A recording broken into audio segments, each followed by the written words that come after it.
अस्सलाम वालेकुम dear students, welcome to pass MDCAT preparations. Dear students, आज हमारा यूनिट नंबर 3 है।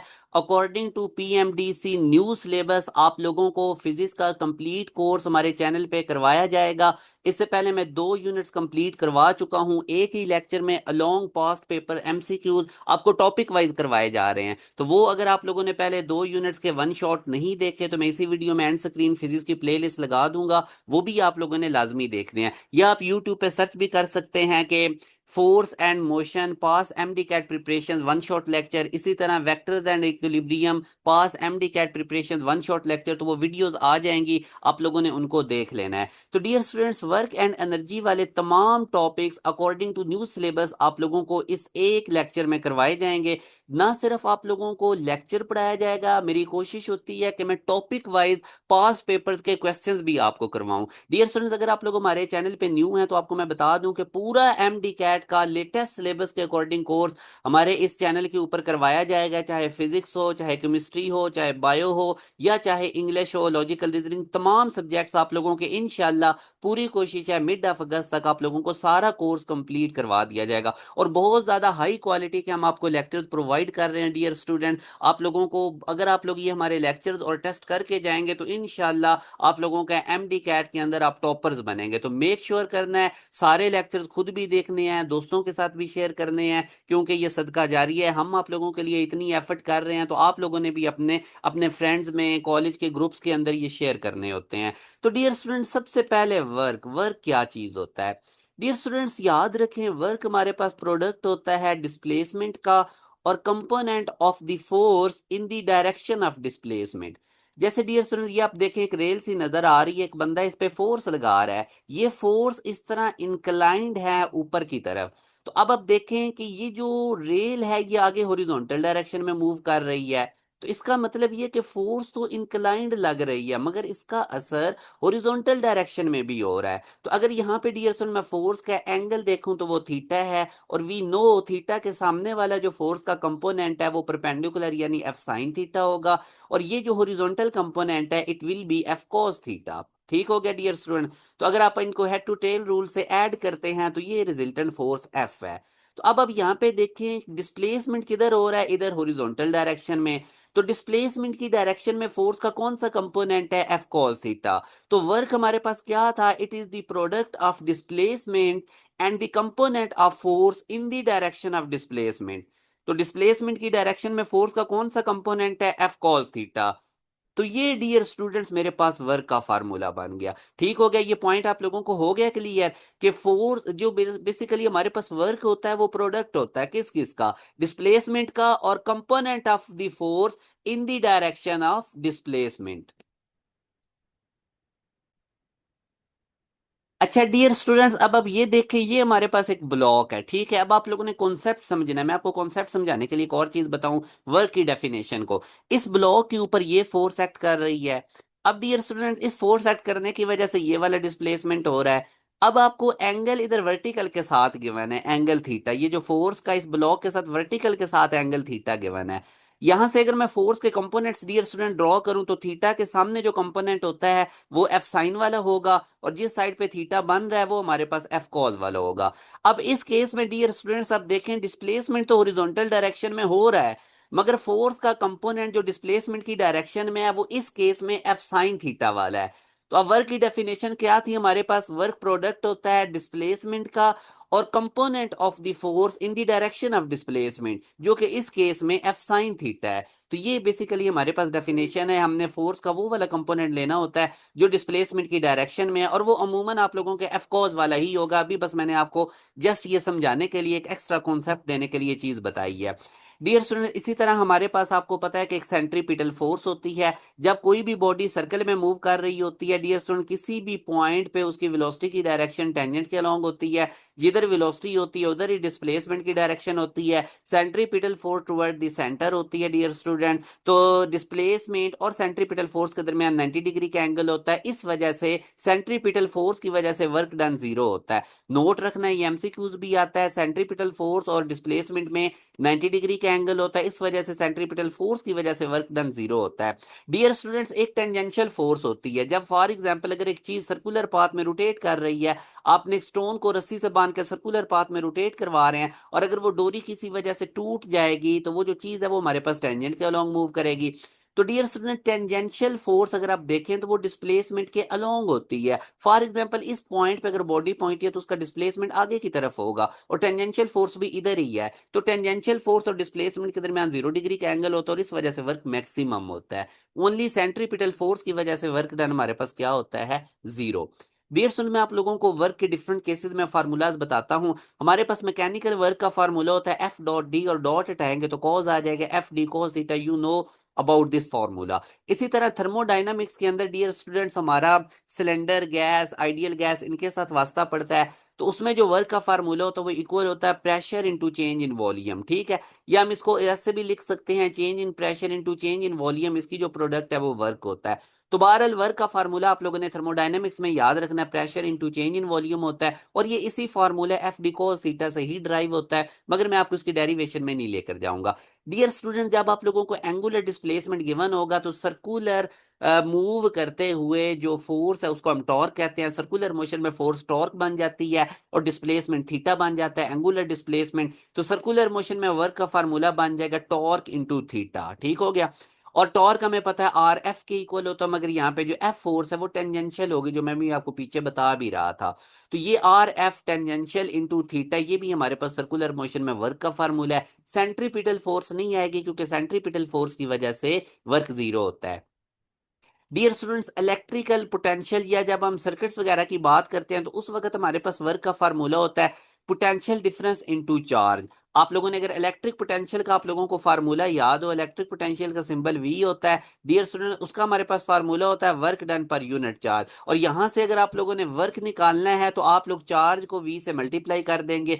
तो बेसिकली जब चार्ज पार्टिकल ए पॉइंट से बी पॉइंट तक मूव करता है, और ए पॉइंट पे इलेक्ट्रिक पोटेंशियल वी ए है, बी पॉइंट पे इलेक्ट्रिक पोटेंशियल वी बी है, और इन दोनों का जो डिफरेंस है वो डेल्टा वी होगा। तो पोटेंशियल डिफरेंस को चार्ज से मल्टीप्लाई कर दें डियर स्टूडेंट, वो हमारे पास इलेक्ट्रिकल एनर्जी यानी हमारे पास इलेक्ट्रिक सर्किट्स के अंदर वर्क आता है। तो डिफरेंट सिनेरियोज के अंदर मैं आपको वर्क बता रहा हूँ। Dear students, work basically energy ही होती है। तो कैपेसिटर इलेक्ट्रिकल एनर्जी को स्टोर करता है अपने अंदर, तो उसके अंदर जो वर्क का फार्मूला बनेगा वो हाफ क्यू वी बनेगा। डियर स्टूडेंट, जैसे अक्सर आपने देखा होगा सीलिंग फैन का जब कैपेसिटर खराब हो जाता है तो बाहर एक्सटर्नल स्टिक की मदद से हमें उसको रोटेट करवाना पड़ता है, क्योंकि कुछ ऐसे इलेक्ट्रिकल डिवाइसेस होते हैं जिनको ऑन होने के लिए एकदम से 40-50 एम्पेयर का करंट चाहिए। तो ऐसे डिवाइसेस के साथ हम कैपेसिटर लगाते हैं, क्योंकि कैपेसिटर उनको एकदम से वो एनर्जी प्रोवाइड कर देता है। घरों में जो अल्टरनेटिंग करंट आ रहा होता है वो एकदम से नहीं प्रोवाइड होता, वो आहिस्ता आहिस्ता प्रोवाइड होता है। तो इसलिए हम साथ कैपेसिटर ऐसे डिवाइसेस के यूज करते हैं, जिस तरह मोटर होगी, सीलिंग फैन हो गया, जिनको एकदम से स्टार्ट होने के लिए एक्स्ट्रा एनर्जी चाहिए, तो उनके साथ कैपेसिटर लगा होता है। क्योंकि कैपेसिटर ने इलेक्ट्रिकल एनर्जी स्टोर की होती है तो वो एक्स्ट्रा एनर्जी प्रोवाइड कर देता है। तो कैपेसिटर के अंदर जो वर्क का फार्मूला है वो हाफ क्यू वी है। तो डियर स्टूडेंट्स, याद रखें जो हमारे पास ना फर्स्ट लॉ ऑफ थर्मोडायनामिक्स, मैं थर्मोडायनामिक्स में आपको बताऊंगा फर्स्ट लॉ ऑफ थर्मोडायनामिक के 4 एप्लीकेशन है, जिसमें हमारे पास एक आइसोकोरिक प्रोसेस होता है, एक आइसोबैरिक होता है, आइसोथर्मल होता है और रेडियाबैटिक होता है। आइसोकोरिक प्रोसेस एक ऐसा प्रोसेस होता है जिसके अंदर सिलेंडर के अंदर एक गैस है और ऊपर से हम लिड फिक्स कर देते हैं। आप उस सिलेंडर वाली गैस को हीट अप कर रहे हैं तो उसका वॉल्यूम नहीं बढ़ेगा, वो लिड ऊपर को नहीं जाएगा, क्योंकि लिड फिक्स है, मतलब इसमें वॉल्यूम कांस्टेंट होता है। तो ऐसे प्रोसेस जिनमें वॉल्यूम कांस्टेंट होता है मेरे बेटा, वहां पे वॉल्यूम चेंज नहीं होता, डेल्टा वी जीरो होता है, और उन केसेस के अंदर वर्क भी जीरो होगा। तो किस प्रोसेस में वर्क डन जीरो होता है? आइसोकोरिक प्रोसेस में। क्यों जीरो होता है? क्योंकि वॉल्यूम कांस्टेंट होता है, लिड को फिक्स किया हुआ है, वो ऊपर को मूव नहीं कर सकता। तो आइसोकोरिक प्रोसेस के अंदर वर्क हमारे पास क्या होता है? जीरो। और मैक्सिमम वर्क किसमें होता है? आइसोथर्मल में, क्योंकि उसमें हीट जो होती है वो कांस्टेंट होती है, change in internal energy zero होती है, सारी की सारी हीट वर्क में कन्वर्ट होती है। क्यों मैक्सिमम होता है? ये थर्मोडायनेमिक्स की बातें हैं, उस चैप्टर में मैं आपको डिटेल बताऊंगा। तो बहरहाल जी, इस स्लाइड के अंदर डिफरेंट सिनेरियोज के अंदर जितने भी वर्क के फार्मूलाज थे, I tried my level maximum के आप लोगों को मैं वो सारे एक्सप्लेन करूं।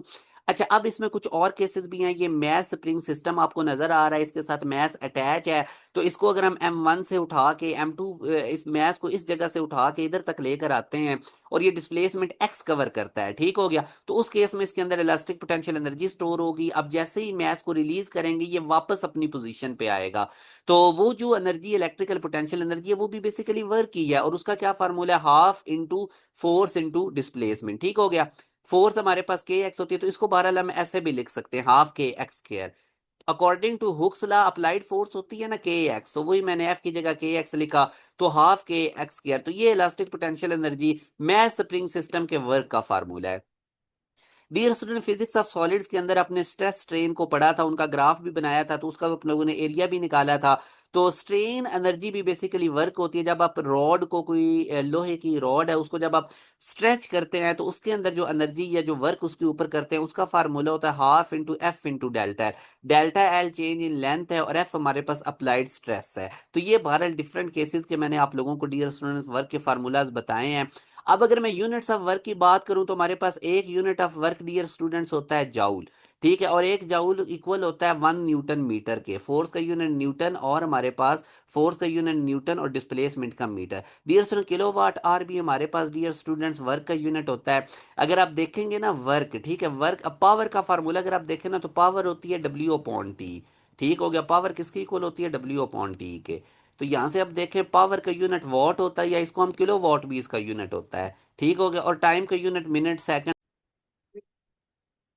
अच्छा डियर स्टूडेंट्स, मैं आपको ये समझा रहा था कि 1 किलो वाट आवर हमारे पास इक्वल होता है 3.6 मेगा जाउल के। तो किलो वाट आवर भी हमारे पास इलेक्ट्रिकल एनर्जी का यूनिट है और इलेक्ट्रिकल एनर्जी बेसिकली वर्क ही होता है। तो किलो वाट आवर भी हमारे पास वर्क का यूनिट है, इसको समझिए। मैं आपको बता रहा था P equal to W over T होता है। P अब हमारे पास पावर है, पावर हमारे पास वॉट में भी हो सकती है, किलो वॉट में भी हो सकती है। तो पावर का यूनिट लेट्स सपोज हमारे पास किलो वॉट है, और टाइम हमारे पास, टाइम का यूनिट सेकंड भी होता है, मिनट्स भी होता है, आवर्स भी होता है। अगर टाइम आवर्स में है तो जब ये इधर आके पी से मल्टीप्लाई होगा पी के यूनिट से, तो hours, kilo watt hour basically किसका यूनिट होगा? वर्क का। तो ये हमें पता चल गया। 1 किलो वाट आवर में 3.6 मेगा जाउल है। इसी तरह डियर स्टूडेंट, कैलोरी भी हमारे पास यूनिट होता है वर्क का, और इसका ऐसा यूनिट जाउल है। तो एक कैलोरी में 4.18 जाउल होते हैं।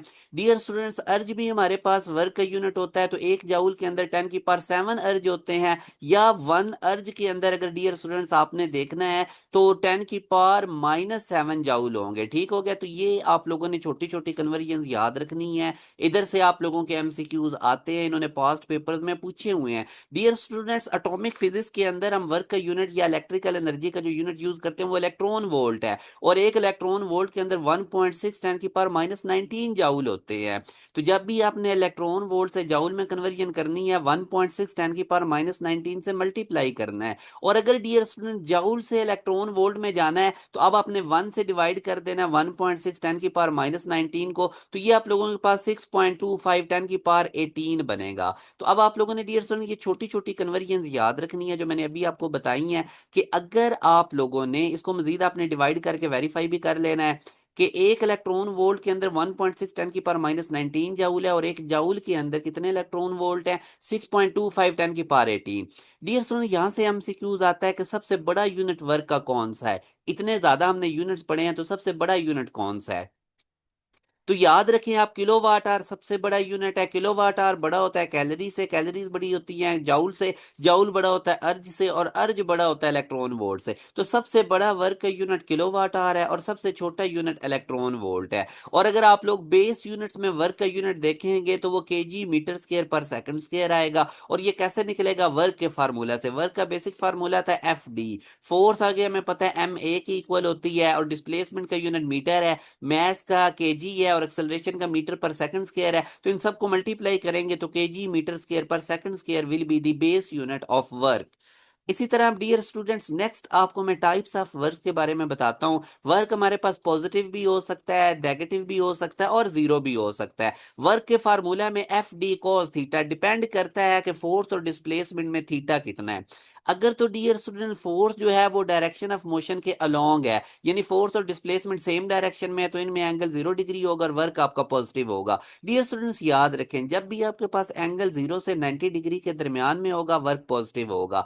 डियर स्टूडेंट जब आप लोगों के एंगल 90 डिग्री से बड़ा हो जाएगा, यानी 90 से 180 डिग्री के दरमियान में कॉज आपको नेगेटिव आंसर देगा, तो आप लोगों का वर्क क्या हो जाएगा, नेगेटिव। अब फ्रिक्शनल फोर्स में यही होता है, डिस्प्लेसमेंट आगे हो रहा होता है और फ्रिक्शन की फोर्स डिस्प्लेसमेंट के अपोजिट होती है, 180 डिग्री का एंगल होता है और हमारे पास वर्क नेगेटिव होता है। फ्रिक्शन फोर्स की वजह से हमेशा वर्क नेगेटिव होगा। डियर स्टूडेंट जब फोर्स और डिस्प्लेसमेंट आपस में परपेंडिकुलर होंगे तो वर्क जीरो हो जाएगा, क्योंकि कॉज आता है कॉज 90 जीरो, परपेंडिकुलर मतलब फोर्स और डिस्प्लेसमेंट में 90 डिग्री का एंगल है। अब सेंट्रीपिटल फोर्स में ऐसे ही तो होता है, जब बॉडी सर्कुलर पाथ में मूव करती है तो जो सेंट्रीपिटल फोर्स है वो सेंटर की तरफ होती है, मगर जो डिस्प्लेसमेंट है वो टेंजेंट के अलॉन्ग होता है, तो इनमें 90 डिग्री का एंगल होता है, तो हमारे पास वर्क क्या हो जाएगा, जीरो। तो डियर स्टूडेंट वर्क पॉजिटिव है या नेगेटिव है या जीरो है, ये डिपेंड करता है रेफरेंस फोर्स पे। अब ये रेफरेंस फोर्स का कॉन्सेप्ट मैं आप लोगों को इस स्लाइड पे समझाता हूं। डियर स्टूडेंट्स आप लोगों ने बड़ी कंसंट्रेशन रखनी है इंशाल्लाह इस लेक्चर के अंदर। हम जो वर्क एंड एनर्जी वाला यूनिट है एमडी कैट का लेटेस्ट सिलेबस के अकॉर्डिंग उसको एक लेक्चर में कंप्लीट करेंगे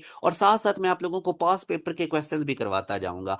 अब आप लोगों को ये एक इंक्लाइंड प्लेन नजर आ रही है, इस इंक्लाइंड प्लेन के ऊपर एक बॉल है जो आगे की तरफ मूव कर रहा है, उसका डिस्प्लेसमेंट आगे की तरफ है। इसका डियर स्टूडेंट जो वेट है वो नीचे की तरफ एक्ट कर रहा है, एम जी आप देख सकते हैं ये वेट है, और बिल्कुल सरफेस का जो नॉर्मल रिएक्शन है वो ऊपर की तरफ एक्ट कर रहा है, ठीक है, और ये नॉर्मल की फोर्स है, और डिस्प्लेसमेंट आगे की तरफ हो रहा है तो फ्रिक्शनल फोर्स इस पे पीछे की तरफ एक्ट कर रही है। फ्रिक्शनल फोर्स हमेशा डिस्प्लेसमेंट के अपोजिट डायरेक्शन में एक्ट करती है, ठीक है। तो अब अगर आप देखें ना तो वेट की वजह से वर्क डन क्या होगा, आप लोगों ने जब वर्क निकालना है तो आप लोगों ने क्या काम करना है, फोर्स और डिस्प्लेसमेंट का एंगल देखना है। अब आप लोग अगर फोर्स देखो तो वेट वर्टिकली डाउनवर्ड और डिस्प्लेसमेंट आगे की तरफ है, तो ये जो एंगल है ये लेस देन 90 डिग्री है। तो अभी मैंने आपको बताया था कि लेस देन 90 डिग्री पे आपका वर्क क्या होगा, पॉजिटिव। तो वेट की वजह से वर्क पॉजिटिव है, क्योंकि डिस्प्लेसमेंट और ये जो वेट है इनमें जो एंगल है वो 90 डिग्री से लेस है, तो 0 से 90 डिग्री के दरमियान में जब फोर्स और डिस्प्लेसमेंट में एंगल होगा तो वर्क पॉजिटिव होगा। डियर स्टूडेंट्स अगर आप देखें ना नॉर्मल रिएक्शन की वजह से फोर्स, अब ये जो नॉर्मल की फोर्स है इसकी वजह से अब हम वर्क देखते हैं। तो अब आप देखें नॉर्मल की फोर्स डिस्प्लेसमेंट के बिल्कुल परपेंडिकुलर है, 90 डिग्री का एंगल बना रही है, और cos 90 जीरो हो जाएगा, तो वर्क हमारे पास क्या हो जाएगा, जीरो। अब आप देखें नॉर्मल रिएक्शन की वजह से वर्क डन जीरो है, और वेट की वजह से वर्क डन पॉजिटिव है, फ्रिक्शनल फोर्स की वजह से भी वर्क क्या होगा, नेगेटिव। फ्रिक्शनल फोर्स की वजह से वर्क क्यों नेगेटिव होगा, क्योंकि डिस्प्लेसमेंट के बिल्कुल अपोजिट है, 90 डिग्री से बड़ा एंगल यानी 180 डिग्री बना रही है, और cos 180 में नेगेटिव। तो वर्क पॉजिटिव, नेगेटिव या जीरो होगा, डिपेंड करता है कि किस रेफरेंस फोर्स के हवाले से आप बात कर रहे हैं। आई होप अब आप लोगों को ये कॉन्सेप्ट क्लियर हुआ है। डियर स्टूडेंट ये कुछ चीजें याद रखें, जब आप कोई भी ऑब्जेक्ट होल्ड करके रखें, आपने वो पकड़ के रखी हुई है, डिस्प्लेसमेंट जीरो होगा, वर्क आपके पास क्या हो जाएगा, जीरो। डियर स्टूडेंट्स अगर आप किसी बॉडी को ऊपर की तरफ लिफ्ट कर रहे हैं, ठीक है, जैसे आपकी बॉडी ऊपर की तरफ लेकर जा रहे हैं, तो जो फोर्स होती है वो बॉडी के वेट की इक्वल होती है, तो फोर्स की जगह एम जी आ जाएगा, और डिस्प्लेसमेंट उसका हाइट की फॉर्म में कवर होता है। तो जब भी आप कोई ऑब्जेक्ट ऊपर लेकर जा रहे होंगे तो जो वर्क डन होगा वो एम जी एच होगा, ठीक हो गया, पोटेंशियल एनर्जी के चेंज के equal. Dear student work done उस वक्त मैक्सिमम होगा जब फोर्स और डिस्प्लेसमेंट में एंगल 0 डिग्री का होगा। अब अगर वर्क का फार्मूला देखें तो F d cos theta, theta की जगह 0 पुट करो, कोस 0 1 हो जाएगा, तो मैक्सिमम वर्क का फार्मूला एफ डी है, ठीक हो गया, मैक्सिमम वर्क का फार्मूला एफ डी है, ये याद रखें। डियर स्टूडेंट सिंपल वर्क और मैक्सिमम वर्क में क्या रिलेशन है, वी नो डैट वर्क हमारे पास इक्वल होता है एफ डी कोस थीटा के। वर्क हमारे पास किसके इक्वल होता है, एफ डी कोस थीटा के। अब आपको पता चल गया कि मैक्सिमम वर्क होता है एफ डी। डियर स्टूडेंट हमें पता है कि वर्क हमारे पास किसके इक्वल होता है, एफ डी कोस थीटा के, ठीक हो गया। अब मेरे बेटा अगर आप देखो ना तो मैक्सिमम वर्क का क्या फार्मूला आपने निकाला है, एफ डी। मैक्सिमम वर्क का क्या फार्मूला निकाला है, एफ डी, तो एफ डी की जगह मैं मैक्सिमम वर्क लिख सकता हूं, तो डब्ल्यू मेरे पास इक्वल आ जाएगा डियर स्टूडेंट, एफ डी की जगह मैं मैक्सिमम वर्क लिख दूंगा। तो ये जी बेटा आप लोगों को लिंक फार्मूलाज आने चाहिए, इधर से ही आप लोगों का मेरिट बनना है। चंद ही क्वेश्चंस होते हैं हार्ड, तो वो जिन बच्चों को उनके कॉन्सेप्ट क्लियर हो गए तो वो इंशाल्लाह इसमें टॉपर बनेंगे एमडी का। हमारी यही कोशिश है कि आप लोगों को हमने टॉपर बनाना है, इसलिए आप लोगों के साथ बड़ा रेलेवेंट मटेरियल हमारे यूट्यूब चैनल पे शेयर किया जा रहा है। तो अब आप देखें ये हमारे पास वर्क का फार्मूला है, W equal to W maximum cos theta. तो ये वर्क का फार्मूला है, W equal to W maximum cos theta. ये सिंपल वर्क और मैक्सिमम वर्क का रिलेशन है, किस तरह जनरेट हुआ फार्मूला मैंने आपको बता दिया है। डियर स्टूडेंट्स अब यहाँ से वो आपसे इस फार्मूला में से क्वेश्चन पूछ सकता है कि 60 डिग्री के ऊपर जो वर्क है वो मैक्सिमम वर्क का हाफ होगा, यानी अगर थीटा 60 डिग्री होगा तो ये वाला जो डब्ल्यू वर्क है ना, ये मैक्सिमम वर्क का हाफ होगा। क्यों? क्योंकि cos 60 डिग्री 1/2 होता है। ठीक है, तो जब फोर्स और डिस्प्लेसमेंट में डियर स्टूडेंट 60 डिग्री का एंगल होगा तो जो ये सिंपल वर्क है ये मैक्सिमम वर्क का आधा होगा। ठीक है, W equal to W maximum cos theta, theta की जगह 60 डिग्री पुट करो, cos 60 1/2, तो डब्ल्यू मैक्सिमम बाई 2 के इक्वल आएगा ये वर्क। ठीक है, तो फोर्स और डिस्प्लेसमेंट में जब थीटा 60 डिग्री का होगा तो ये जो वर्क है ये मैक्सिमम वर्क का हाफ होगा। इसी तरह डियर स्टूडेंट जब फोर्स और डिस्प्लेसमेंट में 30 डिग्री का एंगल होगा तो जो वर्क है वो मैक्सिमम वर्क है 86% होगा। ठीक हो गया, यही रिलेशन देखें, W equal to W maximum cos theta और डब्ल्यू मैक्सिमम थीटा की जगह 30 डिग्री पुट करें, cos 30 डिग्री 0.866 होता है। ठीक है, 0.866 100 से मल्टीप्लाई करेंगे तो 86%। यानी अगर आप चाहते हैं कि आपका वर्क मैक्सिमम वर्क 86% हो तो फोर्स और डिस्प्लेसमेंट में 30 डिग्री का एंगल हो। अगर आप चाहते हैं कि आपका वर्क मैक्सिमम वर्क का हाफ हो तो फोर्स और डिस्प्लेसमेंट में 60 डिग्री का एंगल हो। अगर आप चाहते हैं कि आपका डब्ल्यू वर्क मैक्सिमम हो तो फिर फोर्स और डिस्प्लेसमेंट सेम डायरेक्शन में होने चाहिए, उनमें एंगल 0 डिग्री का होगा। तो ये डियर स्टूडेंट बड़े इंपॉर्टेंट पॉइंट्स हैं जो मैं आप लोगों से डिस्कस कर रहा हूं। अब बेटा हम डिस्कस करते हैं वर्क डन ग्राफिकली, कि ग्राफिकली हमारे पास वर्क का क्या सिनेरियो होता है। इसको अब आप लोगों ने बड़े अच्छे तरीके से समझना है। बेटा जब भी फोर्स और डिस्प्लेसमेंट का ग्राफ बना होगा ना तो उस ग्राफ का जो एरिया है वो वर्क बताएगा। जैसे अभी आप देखें, मैंने आप लोगों के सामने फोर्स और डिस्प्लेसमेंट का एक ग्राफ बनाया है और ये जो फोर्स है ये पैरेलल है डिस्प्लेसमेंट के। ठीक है डियर स्टूडेंट, जब फोर्स और डिस्प्लेसमेंट आपस में पैरेलल होंगे तो cos थीटा 0 cos 0 1 वो लिखने की जरूरत ही नहीं। तो अब आप देखें ये फोर्स कांस्टेंट है हॉरिजॉन्टल डायरेक्शन में फोर्स, इसका मतलब ना तो फोर्स इंक्रीज हो रही है ना डिक्रीज हो रही है। अगर ये ग्राफ ऊपर जाता नीचे जाता इसका मतलब होना था फोर्स इंक्रीज डिक्रीज हो रही है, हॉरिजॉन्टल लाइन है, फोर्स बिल्कुल कांस्टेंट है। तो अब आप लोगों ने क्या काम करना है, इधर से अगर मैं एक परपेंडिकुलर ड्रॉ करूं, हॉरिजॉन्टल डायरेक्शन में डिस्प्लेसमेंट है, वर्टिकल डायरेक्शन में फोर्स है, तो ये मेरे पास एक रेक्टेंगल है जो कि लेंथ इंटू विड्थ करूंगा तो मेरे पास ये वर्क आ जाएगा एफ डी। इसी तरह डियर स्टूडेंट जब फोर्स और डिस्प्लेसमेंट आपस में पैरेलल ना हो, जिस तरह मैंने आप लोगों को एक एग्जांपल दी थी, फोर्स इस डायरेक्शन में अगर एक्ट कर रही है डियर स्टूडेंट्स और जो डिस्प्लेसमेंट है वो हॉरिजॉन्टल डायरेक्शन में अगर हो रहा है और ये एंगल थीटा हमारे पास इनके दरमियान में, अगर यहां से मैं परपेंडिकुलर ड्रॉ करता हूं तो बेसिकली मैं फोर्स का वो कंपोनेंट लूंगा जो डिस्प्लेसमेंट की डायरेक्शन में होगा और वो एफ कोस थीटा होगा।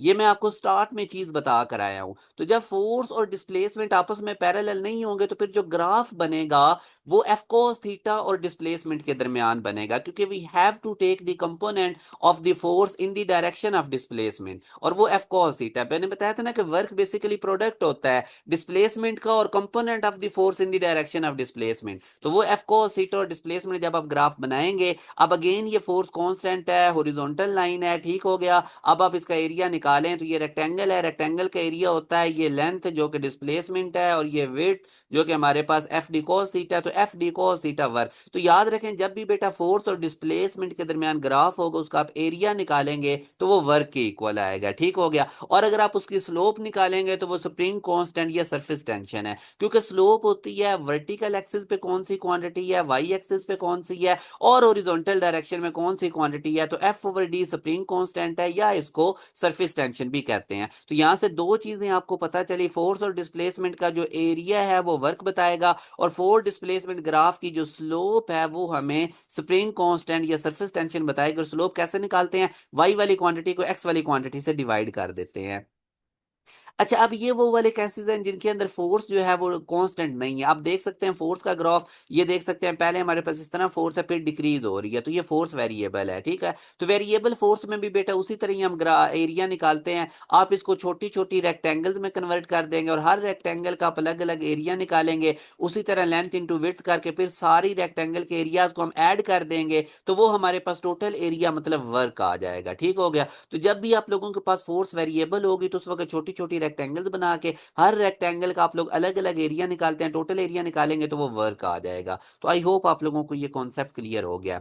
अच्छा, ये अब वो वाली चीज है जब मैंने आपको बताया था कि फोर्स और डिस्प्लेसमेंट में ग्राफ हो, और अब देखें ना ये जो ग्राफ है आप देख सकते हैं इसमें अब हमारे पास जो फोर्स है वो डिस्प्लेसमेंट के साथ इक्वली चेंज हो रही है। तो अब अगर मैंने वर्क निकालना है तो मैं इधर से परपेंडिकुलर ड्रॉ करूंगा, ये वाला किया। अब मैं इस राइट ट्राइंगल का एरिया निकाल लूंगा तो वो मेरे पास वर्क आएगा। जब जब भी बेटा आपको फोर्स और डिस्प्लेसमेंट का ग्राफ जिस शेप में भी गिवन है, अगर आपने वर्क निकालना है तो आपने ग्राफ का एरिया निकालना है। अब ये राइट ट्राइंगल है तो इसका एरिया कैसे निकालते हैं, हाफ बेस इनटू हाइट। तो बेस मेरे पास कितनी है, डिस्प्लेसमेंट, और हाइट कितनी है, फोर्स, तो हाफ बेस इनटू हाइट, तो ये मेरे पास वर्क आ गया। अगेन अगर मैं इसका स्लोप निकालना चाहता हूं तो मैंने आपको बताया था कि वाई एक्सिस वाली क्वांटिटी को एक्स एक्सिस वाली क्वांटिटी से डिवाइड कर दे। वाई एक्सिस पे फोर्स, एक्स एक्सिस पे डिस्प्लेसमेंट है, तो फोर्स ओवर डिस्प्लेसमेंट इसका यूनिट होता है न्यूटन पर मीटर। तो जो हमारे पास स्लोप होगी फोर्स डिस्प्लेसमेंट ग्राफ की, वो हमें स्प्रिंग कांस्टेंट भी बताएगा और सरफेस टेंशन भी बताएगा, क्योंकि ये जो एफ ओवर डिस्प्लेसमेंट है ये फार्मूला स्प्रिंग कांस्टेंट का भी होता है और सरफेस टेंशन का भी होता है। तो फोर्स डिस्प्लेसमेंट का ग्राफ वर्क बताएगा और फोर्स डिस्प्लेसमेंट ग्राफ की जो स्लोप है वो स्प्रिंग कांस्टेंट या सरफेस टेंशन बताएगी। तो ये डियर स्टूडेंट आई होप अब आप लोगों को क्लियर हो गया। अब मैं आप लोगों को इसमें से पास्ट पेपर्स के क्वेश्चंस करवाता हूं कि किस तरह से आप लोगों ने कर दे हैं। अब डियर स्टूडेंट देखें, ये आप लोगों के सामने ग्राफ बना हुआ है। ऊपर को अगर आप देखें तो एक आप लोगों को रेक्टेंगल नजर आ रही है, दो ऊपर को रेक्टेंगल है और एक नीचे को। आपसे डिमांड की जा रही है टोटल वर्क बताओ। तो मेरा बेटा आप लोगों ने एरिया निकालना है 1 से 2 तक। अगर आप इस पहली रेक्टेंगल को देखें तो इसकी लेंथ 1 है, और अगर आप इसकी विड्थ देखें तो वो 10 है, ठीक है ना, ऊपर देखो ना 10 न्यूटन तक है। तो इसका हमारे पास जो एरिया आएगा वो 10 आएगा, लेंथ इंटू विड्थ करके, और ये वर्क आ गया हमारे पास ऊपर 10 जूल, ठीक हो गया। अब अगर आप इसका एरिया निकालें तो 3 से 4 तक ये हमारे पास 1 इसकी लेंथ है, और विड्थ अगर आप इसकी देखें तो वो भी 10 है, तो इसका भी हमारे पास एरिया कितना आ जाएगा, 10। अब आप देखें बिलो भी हमारे पास एक एरिया है, डब्बा बना हुआ है, इसकी लेंथ 2 से 3 तक मतलब 1 है, और इसकी जो विड्थ है वो भी 10 है, तो इसका एरिया भी 10 आ गया। ये ऊपर वाले 10 नीचे वाले 10 से कट जाएगा, तो पीछे सिंपल ये 10 जूल हमारे पास इसका आंसर आएगा। तो टोटल हमारे पास जो डियर स्टूडेंट्स इसका वर्क है वो 10 जूल आएगा। सिंपल जो ग्राफ बने हुए हैं बस आप लोगों ने उसके एरियाज निकालते जाना है। अब डियर स्टूडेंट्स ये वाला ग्राफ देखें, इसमें ग्राफ बेसिकली ये गिवन है, ये आपको एक हॉरिजॉन्टल लाइन नजर आ रही है, और आगे ये इंक्लाइंड होके बेंड होके नीचे एक्स एक्सिस पे आ गई है। ये वाली लाइन मैंने खुद ड्रॉ की हुई है, डॉटेड लाइन मैंने खुद ड्रॉ की है, आपको सिर्फ ये वाला ग्राफ गिवन है। तो अगेन डियर स्टूडेंट देखिए, अब आप लोगों ने टोटल अगर वर्क निकालना है तो I have to calculate the area, और एरिया के लिए मैं क्या काम करूंगा, अगर मैं इधर से सीधा परपेंडिकुलर ड्रॉ करूं ये वाला, इसका मुझे क्या फायदा होगा, ये रेक्टेंगल बन जाएगी ये वाली, इसका मैं एरिया निकाल लूंगा, और इधर मेरे पास बन जाएगी राइट ट्राइंगल। तो इन दोनों के एरियाज अलग अलग निकाल के मैं ऐड कर दूंगा तो मेरे पास टोटल वर्क आएगा। अब मेरे बेटा ये रेक्टेंगल देखो, रेक्टेंगल की लेंथ कितनी है 4, और इसकी विड्थ कितनी है 5, तो 5 को 4 से मल्टीप्लाई करूंगा तो इस रेक्टेंगल का एरिया 20, मतलब इसका वर्क 20 जूल आ गया। इसी तरह अब ये देखो, ये राइट ट्राइंगल है, इसकी बेस मुझे बताओ कितनी है, 4 से लेके 6 तक इसकी बेस कितनी है 2, ठीक हो गया, और इसकी हाइट कितनी है 5। तो हाफ बेस इंटू हाइट करूंगा, हाफ बेस मेरे पास कितनी है 2, और हाइट मेरे पास कितनी है 5, 2 से कट जाएगा, तो टोटल रेक्टेंगल का एरिया कितना आ जाएगा 5। अब टोटल एरिया निकालना है तो 20 को 5 में ऐड करो तो 25 जूल। ये सारी कैलकुलेशन मैंने नीचे करके दी हुई है। अच्छा, इसका एक और तरीका कार भी है कि आप इस तरह करें कि इसको ट्रापीजियम आप कंसिडर करें, क्योंकि हमें पता है ये वाली नीचे वाली लाइन अपना ड्रॉ करें, तो ये जो आपको ग्राफ गिवन है ना ये वाला, ये बेसिकली ट्रापीजियम की शेप है, ठीक है। तो आप ट्रापीजियम का डायरेक्ट एरिया का फार्मूला निकाल दो तो आपके पास वर्क आ जाएगा। ट्रापीजियम का एरिया कैसे निकालते हैं डियर स्टूडेंट्स, हमारे पास फार्मूला होता है sum of parallel side multiply by distance between parallel sides, और उनको दो पे डिवाइड कर देना है। पैरेलल साइड्स कौन सी हैं उनको आपने समझना है। एक ये 0 से लेकर 6 तक ये साइड है 6 की, और एक ऊपर अगर आप देखें डियर स्टूडेंट तो यहाँ पर इधर तक ये पैरेलल है, नीचे क्या आ रहा है 4, तो ये हमारे पास 4 है, और ये नीचे टोटल हमारे पास साइड कितनी है ट्रापीजियम की, ठीक है, तो ये 6 है। दोनों में आपको मेथड बता देता हूं जो आसान लगे। तो ये हमारे पास कितनी है साइड 6 की, और ऊपर इसके पैरेलल ये 4 की है, तो सम ऑफ पैरेलल साइड 6 + 4 कर दें, ये सम ऑफ पैरेलल साइड आ गया, multiply by distance between parallel side, तो इन दोनों पैरेलल साइड्स के दरमियान का डिस्टेंस कितना है 5, तो उससे मल्टीप्लाई कर दें, तो इसको सॉल्व करेंगे तो 25 जूल आंसर आएगा। डियर स्टूडेंट्स याद रखें, दो तरीके मैंने आपको बताए हैं। इस तरह का अगर आपको कभी ग्राफ गिवन हो, जैसे ये भी ग्राफ कुछ इस तरह से आपको गिवन था, पहले हॉरिजॉन्टल लाइन थी और फिर ये नीचे एक्स एक्सिस के साथ आके मेरा बेटा मीट हो रही थी, तो इसका आप लोगों ने निकालना था एरिया, टोटल वर्क निकालना था, तो या तो इधर से परपेंडिकुलर ड्रॉ करें, ये रेक्टेंगल का और ट्राइंगल के राइट ट्राइंगल के अलग अलग एरियाज निकाल के ऐड करें तो वो वर्क आ जाएगा, या फिर इसको ट्रापीजियम कंसिडर करते हुए ये फार्मूला लगा के एरिया निकालने। दोनों मेथड मैंने बता दी हैं, जो आप लोगों को डियर स्टूडेंट्स आसान लगेगा वो वाला आप लोगों ने क्या कर लेना है, यूटिलाइज कर लेना है। अच्छा, उसके बाद याद रखें, अगर आप लोगों के पास ग्राफ क्लोज पाथ बना हुआ तो स्ट्रेट फॉरवर्ड वर्क जीरो हो जाएगा, क्योंकि वर्क होता है फोर्स इनटू डिस्प्लेसमेंट। अब लेट्स सपोज बॉडी इधर से स्टार्ट हुई है, वो घूम के दोबारा वापस अपनी इनिशियल पोजीशन पे आ गई है, तो अगर कोई बॉडी इनिशियल पोजीशन पे वापस आ जाए तो इनिशियल और फाइनल पोजीशन सेम होंगी। Displacement is the difference of final and initial position, तो वो जब सेम हो जाएंगे तो डिस्प्लेसमेंट जीरो होगा, वर्क जीरो हो जाएगा। फोर्स एंड मोशन वाले टॉपिक में मैंने डिस्प्लेसमेंट बड़ी डिटेल में एक्सप्लेन किया है, वो लाजमी आप लोगों ने लेक्चर सुन लेना, इसी वीडियो में एंड स्क्रीन लगा दूंगा। एक और चीज याद रखें, अगर एक बॉडी 1 पॉइंट से 2 तक उसने जाना है, या वो ए पाथ से जाए, या वो बी पाथ से जाए, या वो सी पाथ से जाए, अगर उसकी इनिशियल और फाइनल पोजीशन सेम है, पाथ बेशक डिफरेंट हो तो डिफरेंट पाथ में वर्क सेम होगा। जब भी बॉडी की इनिशियल और फाइनल पोजीशन जाने की सेम है, तो जो भी पाथ, जितने भी पाथ आएंगे उन तमाम में वर्क सेम होगा। और अगर बॉडी क्लोज पाथ बना रही है तो उसका वर्क जीरो होगा, क्योंकि डिस्प्लेसमेंट हमारे पास डियर स्टूडेंट्स क्या हो जाएगा, जीरो। तो ये बहुत इंपॉर्टेंट कॉन्सेप्ट हैं, इनको आप लोगों ने बड़े अच्छे तरीके से समझना है। अब डियर स्टूडेंट्स, इस क्वेश्चन में आप देखें, वाई एक्सिस पे फोर्स गिवन है, एक्स एक्सिस पे डिस्प्लेसमेंट गिवन है, और ये मेरा बेटा ग्राफ बना हुआ है। ये जो आपको ब्लैक लाइन नजर आ रही है ना, ये हमारे पास ग्राफ है। इस ग्राफ के अंडर एरिया हमने निकालना है, बेसिकली हमने वर्क कैलकुलेट करना, और ऑप्शंस भी गिवन है। अब इस टाइप के क्वेश्चन को आप कैसे डील करेंगे? इसका तरीकाकार ये होता है कि जो भी कर्व गिवन है, ये कर्व आपको ऐसे भी गिवन हो सकती है, और ये कर्व आपको इस तरह से भी गिवन हो सकती है। मैं आपको दोनों टाइप के क्वेश्चंस करवाऊंगा, ठीक है? ये एक्स एक्सिस वाई एक्सिस, ठीक हो गया। इस तरह अब जैसे आप लोगों का ये जो केस है, इसमें ये वाला ग्राफ गिवन है, तो मेरे बेटा आपने क्या काम करना है, ग्राफ के एंड से बिल्कुल सीधा परपेंडिकुलर एक्स एक्सिस पे ड्रॉ कर देना है, और दूसरा आप लोगों ने इधर से एक परपेंडिकुलर ड्रॉ करना है ओरिजिन के ऊपर, ठीक हो गया? तो ये दो लाइंस मैंने ड्रॉ की हैं। अब मेरा बेटा, अब देखो, आप लोगों के पास ये एक राइट ट्राइंगल बन गई है, इसका एरिया निकाल लो। तो इसका जो एरिया निकालोगे वही आप लोगों के पास बेसिकली वर्क होगा। तो अब ये राइट ट्राइंगल है, इसका मुझे पता है एरिया होता है हाफ बेस इंटू हाइट। तो अगर आप इसकी बेस देखो 0 से लेके 6 तक है, और अगर आप इसकी हाइट देखो मेरा बेटा वो 10 तक है, तो हाफ बेस इंटू हाइट करें तो हाफ 6 इंटू 10, 6 2 से कट के 3 3 10 30, तो 30 जूल मेरे पास इसका आंसर आया। अब आप देखें, ये जो आप लोगों की राइट ट्राइंगल बनी है, इसने ज्यादा एरिया कवर किया हुआ है, और आप लोगों का ये जो ग्राफ था, जो ब्लैक लाइन थी, इसके अंडर कम एरिया आता है। तो इसका मतलब ये हुआ कि इस ग्राफ के अंडर जो एरिया आएगा वो जो 30 जूल से लेस होगा, ठीक हो गया? तो अब आप देख लें कि हमारे पास less than 30 joule C option में मौजूद है, तो ये राइट आंसर है। तो इस तरह से इन क्वेश्चंस को आपने डील करना होता है। अब आगे देखें, अब मेरे पास कर्व कुछ इस तरह से गिवन है, ब्लैक कर्व पे फोकस करें, बाकी मैंने खुद ड्रॉ की हुई है, ये इस तरह से ब्लैक कर्व गिवन है। तो अगेन, अब इसके अंडर तो हम एरिया नहीं निकाल सकते, तो आप लोगों ने मेरे बेटा क्या करना है, इधर से परपेंडिकुलर ड्रॉ करना है, इस कर्व के इस तरह परपेंडिकुलर, और दूसरी लाइन आपने ओरिजिन से मिला देनी है। अब ये देखिए, यही काम मैंने इधर किया, इधर मैंने ये परपेंडिकुलर कर्व के एंड से ड्रॉ किया, और इधर से ओरिजिन से मिला दी। अब ये जो राइट ट्राइंगल बनी है, इसका बस एरिया निकाल लें, वो होता है हाफ बेस इंटू हाइट। तो बेस हमारे पास कितना है, 0 से 6 तक, और हाइट हमारे पास कितनी है, 10। ठीक है मेरा बेटा, तो हाफ 6 इंटू 10 करेंगे तो ये 30 जूल। मगर आपकी जो कर्व गिवन है, जिसके अंडर आपने एरिया निकालना, वो इस राइट ट्राइंगल से बड़ी या ज्यादा एरिया कवर कर रही है। तो इस केस में जो आप लोगों का वर्क है वो 30 जूल से ज्यादा है। तो 30 जूल से ज्यादा कौन सा ऑप्शन है, ये बी ऑप्शन में मौजूद है, ठीक हो गया? तो इस तरह से आप लोगों ने एरिया अंडर कर्व वाले क्वेश्चन मेरा बेटा करने हैं।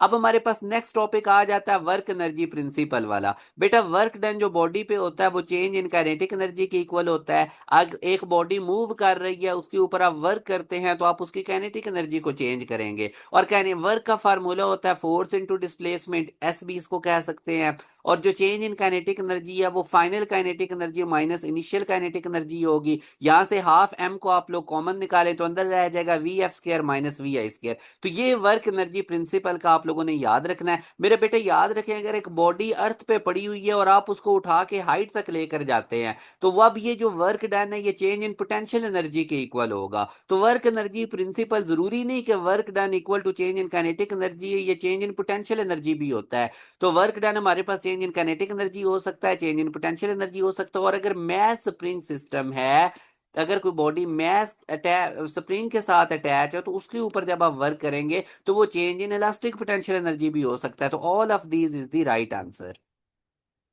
इसी तरह मेरे बेटा इस क्वेश्चन में अगर आप देखें तो वो कहता है कि 2 kg मैस है, वो टेबल के ऊपर है, उसको हॉरिजॉन्टल डायरेक्शन में हम 50 सेंटीमीटर तक मूव करवाते हैं तो वर्क डन कितना होगा नॉर्मल रिएक्शन फोर्स की वजह से। तो मेरे बेटा अगर आप देखो ना तो ये हमारे पास जो मैस पड़ा हुआ है इसका वेट डाउनवर्ड एक्ट करेगा और नॉर्मल रिएक्शन अपवर्ड एक्ट करेगा, और डिस्प्लेसमेंट किधर हो रहा है हॉरिजॉन्टल डायरेक्शन में। तो नॉर्मल रिएक्शन और डिस्प्लेसमेंट में आप देख सकते हैं 90 डिग्री का एंगल है तो cos 90 जीरो हो जाएगा। तो नॉर्मल रिएक्शन की वजह से जो हमारे पास वर्क है वो जीरो होगा। एक और क्वेश्चन बेटा आप देख सकते हैं, इसमें वो आपको बता रही है, ये सारे पास्ट पेपर के क्वेश्चन हैं। एक बॉडी जिसका मैस M5 kg है वो इनिशियली रेस्ट पे है, यानी उसकी वी आई क्या है, जीरो है। इनिशियली वो रेस्ट पे है, फिर उसको हम मूव करवाते हैं horizontally with a force of 2 Newton on a smooth horizontal surface, find the work done by the force in 10 seconds. तो डियर स्टूडेंट्स इसमें आप देख सकते हैं कि आपको फोर्स तो गिवन है मगर डिस्प्लेसमेंट नहीं गिवन। तो वर्क निकालने के लिए आपको डिस्टेंस भी पता होना चाहिए। अब ये जो डिस्टेंस है ये सेकंड इक्वेशन से हम यूज करेंगे। क्यों सेकंड इक्वेशन से? क्योंकि उसने आपको टाइम भी बता दिया है, इनिशियली उसने बता दिया है रेस्ट पे है तो वी आई जीरो है। तो यहां से जब मैं वैल्यूज प्लग इन करूंगा वी आई जीरो पुट करूंगा तो वी आई टी वाली टर्म खत्म हो जाएगी, half A T square. Dear students acceleration नहीं गिवन मगर फोर्स और मैस गिवन है। तो according to Newton second law F equal to M में होता है, तो ए को रिप्लेस कर दें फोर्स अपॉन मैस से। अब फोर्स की वैल्यू 2, बैस की वैल्यू 5 और ये 1/2, टी कितना था 10। तो इसको सॉल्व करेंगे आप तो डिस्टेंस आ जाएगा 20 मीटर। तो यही हमें चाहिए था, फोर्स तो ऑलरेडी गिवन है, वर्क होता है एफ इंटू एस। तो यहां से एफ एस आप इसी फार्मूले में वैल्यूज प्लग इन करके आंसर निकाल लें 40 न्यूटन। तो सिंपल ये इसमें लॉजिक ये थी कि आपको फोर्स गिवन थी, वर्क निकालना था। अगर एंगल थीटा नहीं ना गिवन तो कॉस जीरो होता, फोर्स और डिस्प्लेसमेंट पैरेलल होते हैं, cos 0 1 होता है। तो यहां से उसने इनिशियली बता दिया था रेस्ट पे है, टी बता दिया था, तो सिंपल सेकंड इक्वेशन यूज करके एस निकाल लें और यहां से फिर वर्क का फार्मूला यूज करके आप लोगों ने आंसर निकाल लेना है। अच्छा, ये जो इस टाइप के क्वेश्चन है ना जिसमें वो आपको कहते हैं कि हमारे पास स्टैक्स हैं, एक स्टैक हमने रखी, फिर उसके ऊपर दूसरी स्टैक रखी, फिर उसके ऊपर हमने तीसरी स्टैक रखी, अप टू सो ऑन, तो इनके ऊपर टोटल कितना वर्क हुआ। या ब्रिक्स कह देता है एक ब्रिक के ऊपर 2 3 4 रखते गए तो कितना वर्क हुआ। तो उस टाइप के क्वेश्चंस के लिए बेटा ये शॉर्टकट है n into N minus one over two into M जी एच। एन से मुराद जितनी स्टैक्स, जितनी ब्रिक्स, जितने ब्लॉक वो कहेगा, 10 है, 5 है, 9 है, वो एन की जगह लिखना है। जैसे अभी वो कह रहा है इनिशियली 4 आइडेंटिकल यूनिफॉर्म ब्लॉक्स, 4 हमारे पास ब्लॉक्स हैं, हर एक का मैस एम हो है, हर एक की थिकनेस एच है, और वो एक टेबल पे स्प्रेड हैं। आप उनको स्टैकिंग करते एक दूसरे के ऊपर रखते जाते हैं, ठीक हो गया। तो कितना वर्क करना पड़ेगा। तो टोटल हमारे पास कितने थे, 4 आइडेंटिकल यूनिफॉर्म ब्लॉक्स थे। तो एन की जगह पे क्या लिखेंगे, 4। तो 4 into four minus one over two into M जी एच करेंगे तो ये हमारे पास आंसर आ जाएगा। अगर यहाँ पे वो 6 आइडेंटिकल यूनिफॉर्म ब्लॉक कहता तो एन की जगह 6 आ जाना था। तो ये फार्मूला नोट रखें आप लोग वर्क निकालने का। आगे डियर स्टूडेंट इसमें अब जब भी आपको वो रेक्टेंगुलर कंपोनेंट्स की फॉर्म में फोर्स और डिस्प्लेसमेंट दे देगा तो फिर हमें पता है कि वर्क डॉट प्रोडक्ट होता है फोर्स और डिस्प्लेसमेंट का। फोर्स उसको अपने दे दी है रेक्टेंगुलर कंपोनेंट्स की फॉर्म में, और डिस्प्लेसमेंट आपको कह रहा है कि वाई डायरेक्शन में हो रहा है। तो वाई एक्सिस के अलोंग जब कोई वेक्टर होता है तो उसके साथ जे लगाते हैं। तो ये 10 मीटर वाई एक्सिस के अलोंग हो रहा है तो 10 के साथ जे लगा देंगे। अब हम डिस्प्लेसमेंट और फोर्स की डॉट प्रोडक्ट लेंगे, आई का कोफिशिएंट आई से मल्टीप्लाई होता है, तो डिस्प्लेसमेंट के साथ तो आई का कोफिशिएंट है ही नहीं, के का कोफिशिएंट के से मल्टीप्लाई होता वो भी नहीं, तो इधर जे का कोफिशिएंट 15 है और इधर जे का कोफिशिएंट 10 है। तो 15 को 10 से मल्टीप्लाई कर देंगे तो 150 जाउल हमारे पास वर्क आएगा। तो ये डियर स्टूडेंट्स इंपॉर्टेंट टाइप के क्वेश्चंस हैं, इनको देख के रखें। अब जैसे ये वो कह रहा है कि एक पर्सन है वो वॉक कर रहा है 2 metre with the acceleration of 5 metre पर सेकंड स्क्वायर, ठीक है, holding an object of mass 2 kg, the work done. अब जाहिर है अगर वो इसको होल्ड करके लेकर जा रहा है, ठीक है, तो आगे की डायरेक्शन में डिस्प्लेसमेंट हो रहा है, ग्रेविटी की वजह से फोर्स डाउनवर्ड है, तो फोर्स और डिस्प्लेसमेंट में 90 डिग्री का एंगल है, तो वर्क क्या हो जाएगा, जीरो, क्योंकि cos 90 जीरो। इसी तरह इस क्वेश्चन में डियर स्टूडेंट वो कहता है कि एक बुलेट है, उसका मैस 10 ग्राम है, वो स्ट्राइक करती है टारगेट के साथ और टारगेट में 8 सेंटीमीटर पेनिट्रेट हो जाती है।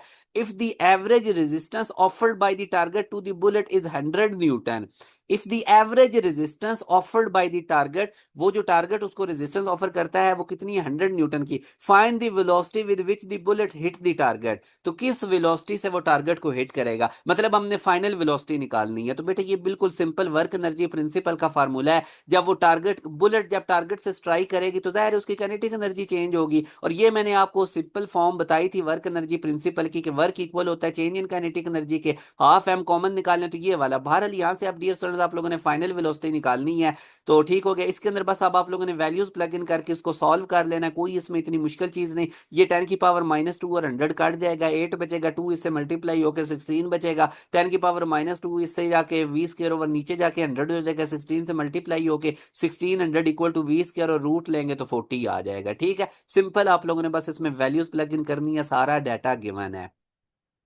अब ये वाला क्वेश्चन भी बड़ा सिंपल है, बेसिकली ग्राफ का क्वेश्चन है। अब देख लें, इस तरह से हमारे पास ग्राफ है, ये हॉरिजॉन्टल लाइन है और इस तरह से आगे ग्राफ हमारे पास नीचे की तरफ आ रहा है, ये वाला। ठीक है, तो हमने वर्क निकालना है बेटा। वर्क आप देख सकते हैं 3 मीटर से 12 मीटर तक निकालना है, यानी 3 से 12 मीटर तक ये वाला हमने वर्क निकालना है। तो इस ड्यूरेशन में बेटा आप क्या काम करोगे, आप यहां से लेके यहां तक अगर आप देखो तो ये हमारे पास है, इधर से लेके इधर तक। ठीक है, अब इसमें बेटा आप क्या काम करोगे, दरमियान से आप लोग एक परपेंडिकुलर ड्रॉ कर लो। इसका फायदा क्या होगा, ये एक रेक्टेंगल बन जाएगी। ठीक है, जहां से स्टार्ट हो रहा है उधर से भी परपेंडिकुलर ड्रॉ करो। इस रेक्टेंगल का एरिया निकालो, इसकी लेंथ कितनी है, 3 से 7 तक कितना आ जाएगा, 4।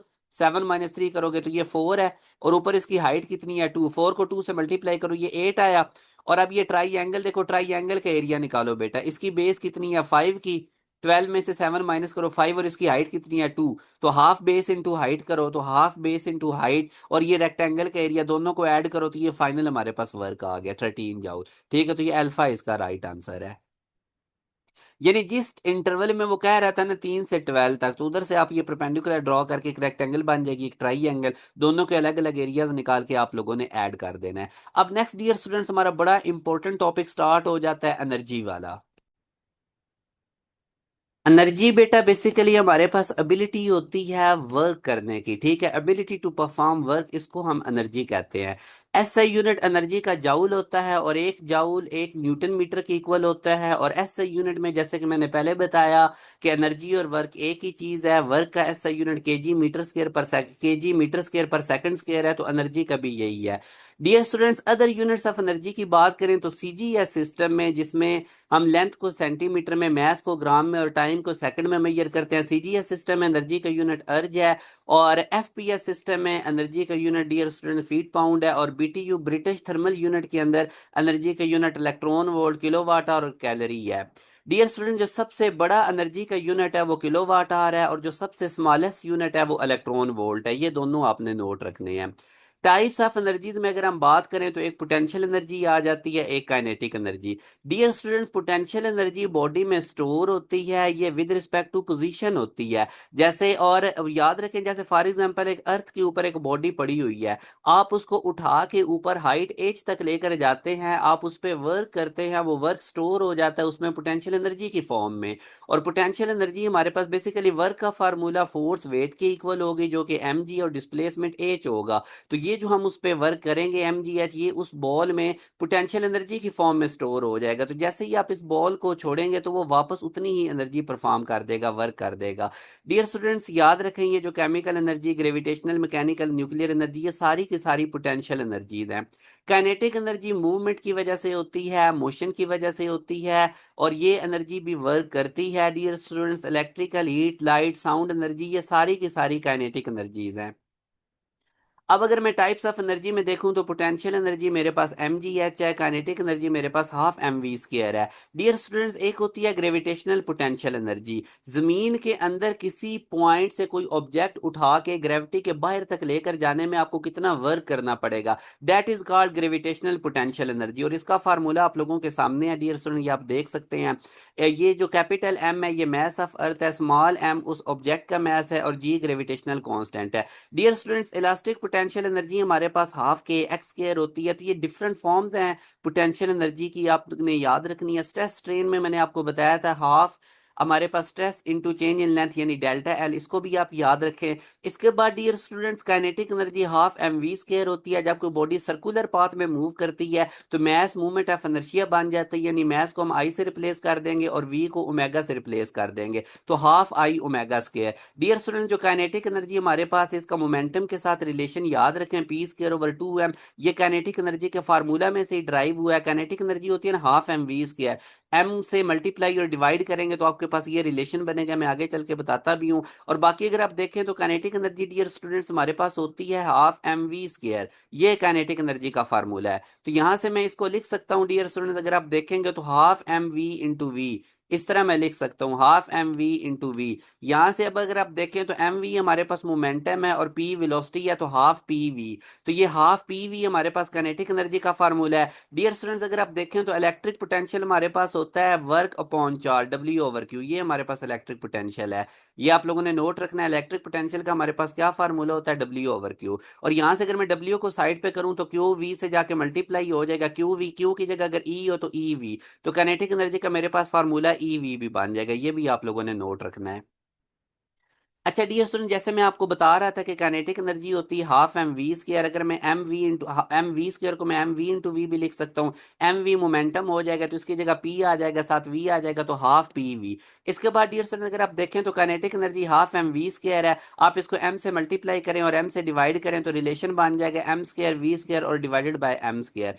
M square V square dear student P square होता है और नीचे हमारे पास क्या आ जाएगा एम स्क्वायर, तो P square over two M. ये डियर स्टूडेंट ये नीचे हमारे पास सिंगल एम है, स्क्वायर नहीं होगा, तो P square over two M. This is very important relation, it is the relation that showing the kinetic energy is directly proportional to the square of momentum. ये बहुत ज्यादा इंपॉर्टेंट है। यहां से डियर स्टूडेंट अगर आप पी को separate करते हैं तो पी स्क्वायर बन जाएगा two M into kinetic energy, और स्क्वायर खत्म करने के लिए रूट लेंगे तो हमारे पास ये रिलेशन बनेगा। अब इधर से आप लोगों ने डियर स्टूडेंट्स नोट रखना है, जैसे मैंने आपको बताया था कि काइनेटिक एनर्जी जो है वो वेलोसिटी के स्क्वायर के डायरेक्टली प्रोपोर्शनल है, क्योंकि काइनेटिक एनर्जी का फार्मूला होता है हाफ एम वी स्क्वायर, तो काइनेटिक एनर्जी और वेलोसिटी का स्क्वायर के साथ डायरेक्ट रिलेशन है। और अगर मैं स्क्वायर खत्म करता हूं दोनों तरफ रूट लेता हूं तो वेलोसिटी सिंपल काइनेटिक एनर्जी के रूट के डायरेक्टली प्रोपोर्शनल है।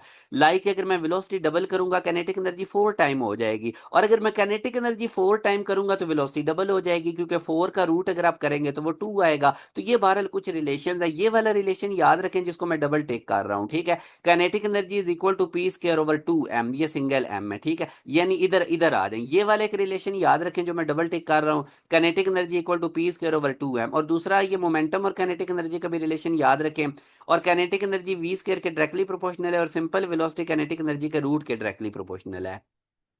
डियर स्टूडेंट्स अब आप देखें ना काइनेटिक एनर्जी और वी स्क्वायर का डायरेक्ट रिलेशन है। जब मैं ग्राफ बनाऊंगा एक्स एक्सिस में मैं वी स्क्वायर ले लेता हूं और वाई एक्सिस के ऊपर मैं काइनेटिक एनर्जी ले लेता हूं। अब अगर मैं वेलोसिटी डबल करूंगा तो काइनेटिक एनर्जी 4 टाइम हो जाएगी, वेलोसिटी 3 टाइम करूंगा तो काइनेटिक एनर्जी 9 टाइम्स हो जाएगी। तो इस तरह से मेरे पास ग्राफ बनेगा। अब ये जो ग्राफ आप लोगों को नजर आ रहा है ना, इस तरह का ग्राफ, ये उन क्वांटिटीज का होता है जिनका आपस में स्क्वायर के साथ डायरेक्ट रिलेशन होता है। मेरे बेटा ये आप लोग याद रखें, ठीक है रिलेशन। अब इसके अकॉर्डिंग अगर आप देखें तो काइनेटिक एनर्जी और मास का इनवर्स रिलेशन है, और काइनेटिक एनर्जी और मोमेंटम का रूट के साथ डायरेक्ट रिलेशन होगा, क्योंकि आप देखें ना काइनेटिक एनर्जी पी स्क्वायर के डायरेक्टली प्रोपोर्शनल है। अगर मैं स्क्वायर खत्म करूंगा तो रूट आ जाएगा। मोमेंटम जो है वो काइनेटिक एनर्जी के रूट के डायरेक्टली प्रोपोर्शनल है। अगर डियर स्टूडेंट मास एम को हम कांस्टेंट रखेंगे तो क्या होगा, अगर हम मास एम को कांस्टेंट रखेंगे तो डियर स्टूडेंट्स अगर आप P one over P two करते हैं तो ये kinetic energy one over kinetic energy two root के साथ आएगा। ये वाला रिलेशन आपने याद रखना है, ठीक है।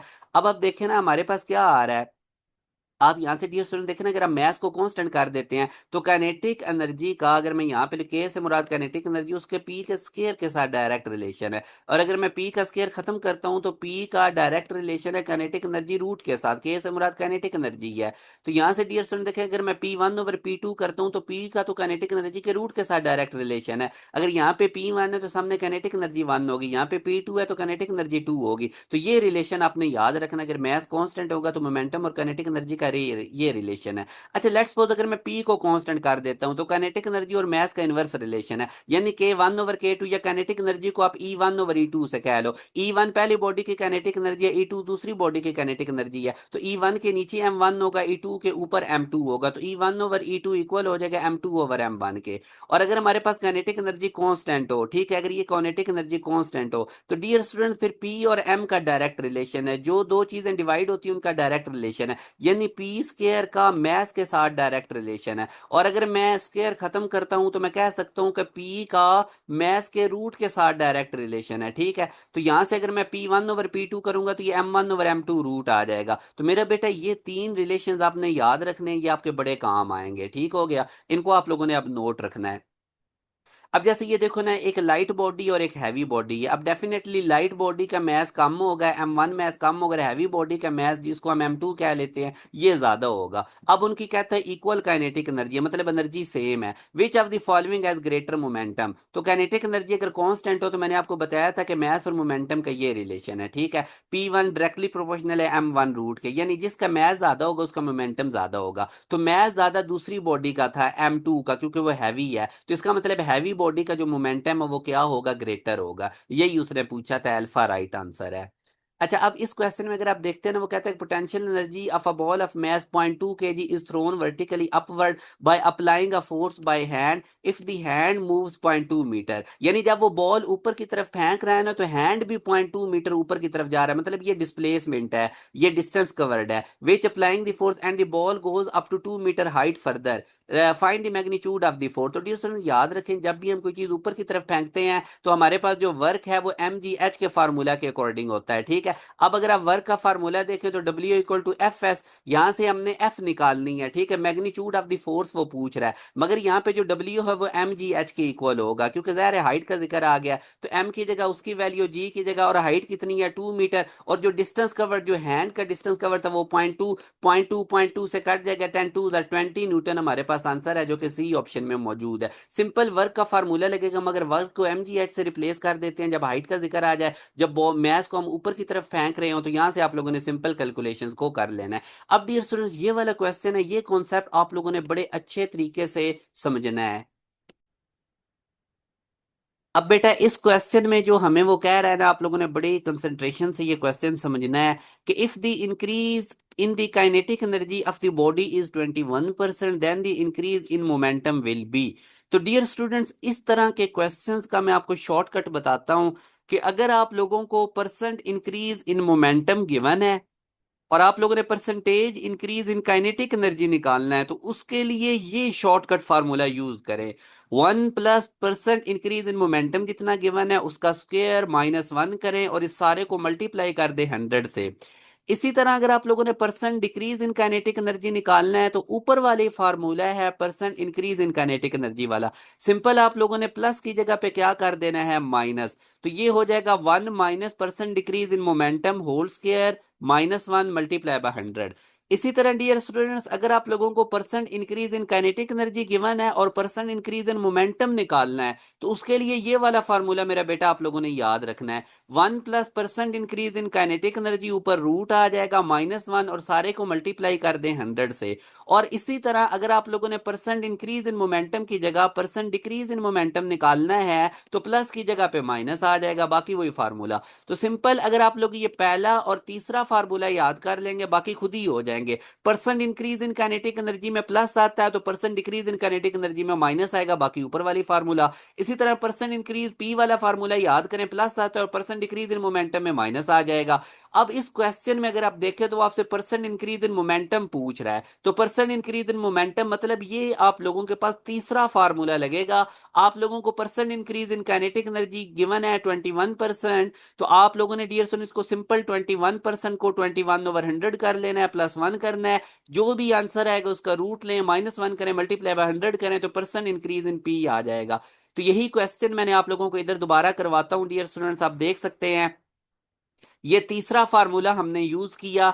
Percent increase in kinetic energy 21% था, तो उसको 21/100 कर देंगे, 7+1, इसका एलसीएम लेंगे तो 121/100 रूट 121 11 आ जाएगा, 110 आ जाएगा। तो ये 11/10 -1 मल्टीप्लाई बाय 100, 11/10 -1 मल्टीप्लाई बाय 100 करेंगे, 11/10 1.1 हो जाएगा, उसमें से -1 करेंगे तो 0.1, उसको 100 से मल्टीप्लाई करेंगे तो 10%। तो डियर स्टूडेंट्स हमारे पास परसेंट इंक्रीज इन मोमेंटम कितना आ जाएगा, 10%। तो ये डियर स्टूडेंट्स 4 फार्मूलाज याद रखें, पहला तीसरा करें, दूसरा चौथा खुद ही हो जाएगा। तो इस टाइप के क्वेश्चन जितने भी आएंगे आप लोग इन शॉर्ट ट्रिक्स की मदद से वो कर सकते हैं। ये डियर स्टूडेंट्स एक और वे से भी मैंने आपको बताया, वैसे इसको करने की जरूरत नहीं, मैं ये आपको बताता भी नहीं, जो मैंने आपको फार्मूलाज बताए हैं इस टाइप का क्वेश्चन जब भी आएगा तो आप लोगों ने उसी तरह करना है, ठीक हो गया। अच्छा, अब आगे डियर स्टूडेंट वो कहता है कि एक पार्टिकल है, उसका मास m है, वो रेस्ट पे है, ठीक हो गया, और इसमें वो हमें क्या कहता है कि उस पर एक फोर्स F लग रही है t टाइम के लिए, तो उसमें हमने काइनेटिक एनर्जी बतानी है t टाइम के बाद। तो डियर स्टूडेंट काइनेटिक एनर्जी और मोमेंटम का क्या रिलेशन है, ये हमारे पास kinetic energy equal to P square over 2m। अब हमें पता है, मैंने आपको बताया था कि इंपल्स हमारे पास होती है जब लार्ज फोर्स एक्ट करती है शॉर्ट इंटरवल ऑफ टाइम के लिए, तो इंपल्स हमारे पास एफ टी होती है। फिर डियर स्टूडेंट्स मैंने आप लोगों को बताया था कि जो हमारे पास इंपल्स होती है ये चेंज इन मोमेंटम की इक्वल होती है, तो उसकी जगह मैं पी भी लिख सकता हूँ, तो मोमेंटम बेसिकली एफ टी के इक्वल होता है, ठीक हो गया। तो यहाँ पे आप लोगों ने P की जगह पे क्या लिख देना है, एफ टी, ऊपर इसका स्क्वायर भी आ जाएगा, नीचे 2m, और F और T का जब स्क्वायर करेंगे तो ये फाइनल रिलेशन आएगा जो कि बीटा ऑप्शन में मौजूद है। तो इस क्वेश्चन में बेसिकली उसने आप लोगों से kinetic energy in terms of time t पूछी थी, तो मैंने काइनेटिक एनर्जी का फार्मूला जो कि मोमेंटम की फॉर्म में पी स्क्वायर ओवर 2m, मैंने आपको बताया भी था कि ये इंपॉर्टेंट टाइप का रिलेशन है, इसको याद रखें। तो P को मैंने एफ टी से रिप्लेस कर दिया, तो मेरे पास काइनेटिक एनर्जी, और जब फोर्स टाइम मैस गिवन हो तो काइनेटिक एनर्जी इस फार्मूला से कैलकुलेट करते हैं। तो ये डियर स्टूडेंट्स इंटरलिंक्ड फार्मूलाज हैं, इनका आपको पता होना चाहिए। आगे वो कहता है the potential energy of a weightless spring compressed by a distance a is proportional to. तो डियर स्टूडेंट्स याद रखें, इलास्टिक पोटेंशियल एनर्जी होती है हाफ के एक्स स्क्वायर, और ये x हमारे पास क्या है, डिस्प्लेसमेंट है। डियर स्टूडेंट्स ये हमारे पास एम्पलीट्यूड बन जाता है जब हम किसी भी स्प्रिंग को फुली कंप्रेस करते हैं या फुली स्ट्रेच करते हैं। तो अब उसको हम कंप्रेस कर रहे हैं a डिस्टेंस तक, तो x की जगह पे a आ जाएगा। तो आप देख सकते हैं इलास्टिक पोटेंशियल एनर्जी इसके एम्पलीट्यूड के स्क्वायर के डायरेक्टली प्रोपोर्शनल है, या डिस्प्लेसमेंट के स्क्वायर के डायरेक्टली प्रोपोर्शनल है। आप उसको कंप्रेस कर रहे हैं a डिस्टेंस तक, तो इलास्टिक पोटेंशियल एनर्जी उसके स्क्वायर के डायरेक्टली प्रोपोर्शनल है। नेक्स्ट डियर स्टूडेंट्स, ये एक इंपॉर्टेंट टाइप का रिलेशन है, इसको आप लोगों ने नोट रखना है, ये काफी ज्यादा इंपॉर्टेंट है। जब कभी भी डियर स्टूडेंट्स आप लोगों ने फॉर एग्जांपल किसी हाइट से ग्राउंड के ऊपर कोई चीज आ रही है, तो आपने किसी स्पेसिफिक पॉइंट पे उसकी वेलोसिटी निकालनी है, तो ये वाला रिलेशन यूज करेंगे 2g इंटू डेल्टा एच। अब ये डेल्टा एच क्या चीज है, जितना वो ऑब्जेक्ट स्टार्ट से डिस्टेंस कवर करके आएगी ना उस पॉइंट तक, तो वो वाला डिस्टेंस कवर्ड हमारे पास डेल्टा एच है। अब डियर स्टूडेंट जैसे आप देखें ना, हमारे पास अ बॉल ऑफ मैस 100 ग्राम, एक बॉल है उसका मैस 100 ग्राम है, उसको हमने हाइट 100 मीटर से क्या किया है, ड्रॉप किया है, तो उसकी वेलोसिटी जब है एक स्पेसिफिक 20 मीटर, जब वो ग्राउंड से 20 मीटर के फासले पे है तो उसकी कितनी हाइट हो, उसकी कितनी वेलोसिटी होगी। तो बेसिकली डियर स्टूडेंट ये वाली वो बॉल है, और इनिशियली इसकी ग्राउंड से हाइट है 100 मीटर, ठीक हो गया, ये नीचे ग्राउंड है। तो अब वो कहता है जब ये नीचे आ रहा है, गिर रहा है, तो इस पॉइंट पे वो इस बॉल की वेलोसिटी पूछ रहा है, तब इसकी ग्राउंड से हाइट कितनी हो रह जाएगी, 20 मीटर। तो आप लोगों ने ये वाला फार्मूला यूज करना है, इसमें अब डेल्टा एच की जगह आपने ऊपर से देखना है कि इस पॉइंट तक ये कितना डिस्टेंस कवर्ड करके आया है। तो ये देखो टोटल हमारे पास 100 है, ग्राउंड से इसकी हाइट कितनी रह गई है, 20, तो 100 में से 20 माइनस करेंगे तो ऊपर से ये 80 मीटर का फासला कवर करके आएगा इस पॉइंट तक। तो डियर स्टूडेंट्स ये डेल्टा एच की जगह आप लोगों ने 80 लिखना है, बाकी 2g की जगह 10, तो ये हमारे पास 1600 बनेगा, और उसका रूट 40 होता है। मेरे बेटा याद रखें, आप लोगों के पास एक ऑब्जेक्ट जब हाइट से आ रही होती है तो वो नीचे आते हुए कितना डिस्टेंस कवर्ड करती है। आप किसी भी पॉइंट पे अगर उसकी वेलोसिटी कैलकुलेट करना चाहते हैं तो उस स्पेसिफिक पॉइंट पे वो ऊपर से कितना डिस्टेंस कवर्ड करके आई है उस पे वो वेलोसिटी डिपेंड करती है, और इस डेल्टा एच में उसका ऊपर से इनिशियल पॉइंट से उस पॉइंट तक का डिस्टेंस कवर्ड आपने लिखना है। जैसे अभी इसकी टोटल 100 थी, फिर ग्राउंड पे 20 मीटर के फासले पे हमने इसकी वेलोसिटी निकालनी थी, तो ऊपर से कितना डिस्टेंस कवर्ड करके आई, 80, तो इसकी जगह हम 80 लिखेंगे, ठीक हो गया। अच्छा, इसके बाद डियर स्टूडेंट आगे ये भी अब वही वाला क्वेश्चन है, what is the velocity of the simple pendulum metallic bob at its mean position if it's able to rise to vertical height of 10 centimetre. ठीक है, तो अब डियर स्टूडेंट्स आप देख सकते हैं कि हमारे पास हमने उसकी वेलोसिटी निकालनी है एट इट्स मीन इफ, यानी कि ये पहले मीन पोजीशन पे था और फिर मीन से ये एक्सट्रीम तक गया, कितनी हाइट तक गया, 10 सेंटीमीटर। तो इस पॉइंट पे हमने इसकी वेलोसिटी निकालनी है। तो पीछे से कितना डिस्टेंस कवर करके आया, 10 सेंटीमीटर, उसको मीटर में करेंगे, 100 से डिवाइड करेंगे 10 को, तो 0.1 आ जाएगा। तो 2g × 0.1, इसको सॉल्व करेंगे, 2 रूट आएगा, पॉइंट रिमूव करेंगे डियर स्टूडेंट, तो ये 1/10, 10 से कट देगा, 2 रूट हमारे पास 1.4 होता है। तो ये हमारे पास इसकी वेलोसिटी है। अच्छा, अब ये मेरा बेटा असाइनमेंट के क्वेश्चन है, जितने अब मैंने आप लोगों को काम करवाया है, आप लोगों ने अब ये क्वेश्चन सारे सॉल्व करने हैं और कमेंट सेक्शन में बताना है कि सर क्वेश्चन नंबर 1 का ये आंसर है, क्वेश्चन नंबर 2 का ये आंसर है, ये 3 4 5 हैं, इनके स्क्रीनशॉट ले ले मेरा बेटा। ठीक है, तो ये आगे इनके आंसर हैं, ये आपने नहीं देखने, ये आपने इनको बाद में चेक करना है। ठीक हो गया। आगे जी नेक्स्ट आप लोगों का जो टॉपिक है अकॉर्डिंग टू पीएमडीसी सिलेबस, वो पावर वाला है। मेरा बेटा rate of doing work power होता है कि आप टाइम के हिसाब से कितना वर्क कर रहे हैं। ठीक है, वर्क पावर का फार्मूला होता है वर्क अपॉन टाइम, और इसको हम एनर्जी अपॉन टाइम भी कहते हैं। वर्क यूनिट जाउल, टाइम का second, joule per second, that is equal to watt. Dear student, जो इंस्टेंटेनियस पावर होती है, आप इसको एफ डॉट वी भी कह सकते हैं। वर्क को रिप्लेस कर दें एफ डॉट डी से, डी ओवर टी वेलोसिटी बन जाएगा, डिस्प्लेसमेंट ओवर टाइम, और साथ फोर्स है, तो एफ डॉट वी या एफ वी कॉस थीटा, ये पावर का फार्मूला है। डियर सर 1 वॉट हमारे पास इक्वल होता है 1 जूल पर सेकंड के, और एसआई यूनिट में इसका हो जाएगा केजी मीटर स्क्वायर पर second cube. Dear sir CGS system के अंदर, जिसके अंदर लेंथ को centimetre, mass gram, time second में मेजर की जाती है, उसमें पावर का यूनिट होता है अर्ज पर सेकंड, वर्क का यूनिट अर्ज हो जाएगा, टाइम का सेकंड, और एक हार्स पावर में डियर स्टूडेंट 746 वॉट होते हैं, और हार्स पावर हमारे पास यूनिट होता है डियर स्टूडेंट पावर का। डियर स्टूडेंट 100 हार्स पावर में आपने देखने हैं कितने वॉट हैं, तो एक हार्स पावर के अंदर 746 है, तो 100 में 746 को 100 से मल्टीप्लाई कर दें तो इतने वॉट हो जाएंगे, या आप इसको साइंटिफिक नोटेशन में भी लिख सकते हैं। Dear student 1 kilo watt hour के अंदर 3.6 मेगा जाउल होते हैं। Kilo watt hour dear student electrical energy का यूनिट है, ये पावर का यूनिट नहीं होता। पावर का यूनिट किलो वाट या सिंपल वॉट होता है। अगर वॉट के साथ टाइम आ जाए, जिस तरह किलो वाट के साथ आर टाइम आ गया, तो फिर ये हमारे पास इलेक्ट्रिकल एनर्जी या वर्क का यूनिट बनता है। मेरा बेटा अगर वर्क और टाइम के दरमियान ग्राफ बना हुआ है ना, तो आप उसकी जो स्लोप निकालेंगे, स्लोप होती है वाई एक्सिस पे जो क्वांटिटी है उसको एक्स एक्सिस वाली से डिवाइड करें, मतलब डब्ल्यू अपॉन टी, तो वो हमारे पास पावर होगी। तो वर्क टाइम का मेरा बेटा जो ग्राफ होता है वो आप लोगों को क्या बताता है, वो हमें पावर बताता है। ठीक है, तो ये आप लोगों ने नोट रखना है। अच्छा जी, उसके बाद बेटा पावर के फार्मूलाज हैं। काइनेटिक पावर होती है ना W upon T, W kinetic energy भी हो सकता है, पोटेंशियल एनर्जी भी हो सकता है। ठीक हो गया, काइनेटिक एनर्जी अपॉन टी भी हम इसको लिख सकते हैं। Kinetic energy half M we square होती है, तो पावर का ये फार्मूला भी बन जाएगा। पोटेंशियल एनर्जी अपॉन टाइम भी पावर होती है। ठीक हो गया, अगर हाइट पे आप एक ऑब्जेक्ट को ऊपर की तरफ लेकर जा रहे हैं तो वर्क पोटेंशियल एनर्जी की इक्वल हो जाएगा। मेरे बेटा पावर का एम जी वी भी एक फार्मूला होता है, इसको भी आप लोगों ने नोट रखना है। पावर को हम एफ डी ओवर टी भी लिख सकते हैं, डी ओवर टी वेलोसिटी बन जाएगी, तो एफ डॉट वी भी, एफ की जगह एम में लिख दे तो एम ए डॉट वी भी। तो ये सारे इंटरलिंक्ड फार्मूलाज हैं। मेरा बेटा आप लोगों को ये पता होना चाहिए, अगर आप लोग एम डी कैट 2020 के 2025 के अंदर अगर आप लोग ये पूरे मार्क्स लेना चाहते हैं फिजिक्स में 36/36, तो ये सारे इंटरलिंक्ड फार्मूलाज और ये सारे लेक्चर्स आपने करने हैं। मेरे बेटे जो स्लोप होता है ना काइनेटिक एनर्जी और टाइम का, ठीक है, वो हमें क्या बताता है, पावर। मैंने अभी बताया था, एनर्जी वर्क हो जो भी हो, एनर्जी और टाइम के दरमियान ग्राफ होगा तो उसकी जो स्लोप होगी वो हमें क्या बताएगी, पावर के बारे में बताएगी। ठीक हो गया।